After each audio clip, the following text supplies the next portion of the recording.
నూతన సంవత్సర వేడుకల నేపథ్యంలో నగరవాసుల భద్రతకు అధిక ప్రాధాన్యత ఇస్తూ సైబరాబాద్ పోలీస్ శాఖ కఠిన చర్యలు ప్రకటించింది. వేడుకల పేరుతో చట్టాలను ఉల్లంఘించిన వారిపై ఎలాంటి సడలింపులు ఉండవని సోమవారం విడుదల చేసిన మార్గదర్శకాలలో స్పష్టం చేసింది. మరీ ముఖ్యంగా క్యాబ్లు, టాక్సీ, ఆటో డ్రైవర్లు నిబంధనలు ఖచ్చితంగా పాటించాలని హెచ్చరించింది. యాప్ల ద్వారా బుక్ చేసిన రైడ్లను డ్రైవర్లు తిరస్కరించకూడదని, అలా చేసినట్లయితే ఈ చలాన్ల ద్వారా భారీ జరిమానాలు విధిస్తామని పోలీసులు తెలిపారు. వాహనం నడిపే సమయంలో తప్పనిసరిగా యూనిఫామ్ ధరించడంతో పాటు అవసరమైన పత్రాలని అందుబాటులో ఉంచుకోవాలని పోలీసులు సూచించారు. ఇక ప్రయాణికులతో అసభ్యంగా ప్రవర్తించిన అదనపు ఛార్జీలు వసూలు చేసినా కఠిన చర్యలు తప్పవని హెచ్చరించారు.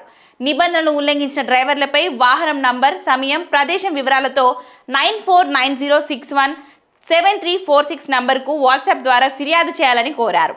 మద్యం సేవించిన వారు వాహనాలు నడపకుండా చూడాల్సిన బాధ్యత బార్లు, పబ్లు, క్లబ్ల యజమానులపై ఉందని సైబరాబాద్ పోలీసులు స్పష్టం చేశారు. మద్యం తాగి డ్రైవింగ్ చేస్తున్న కస్టమర్లు పట్టుబడితే సంబంధిత సంస్థలపై కూడా చట్టపరమైన చర్యలు తీసుకుంటామని హెచ్చరించారు.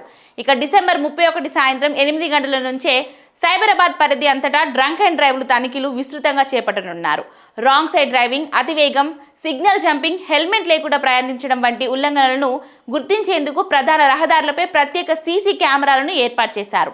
నిబంధనలు పాటిస్తూ ప్రశాంతంగా, సురక్షితంగా నూతన సంవత్సరాన్ని జరుపుకోవాలని పోలీసులు ప్రజలను కోరుతున్నారు.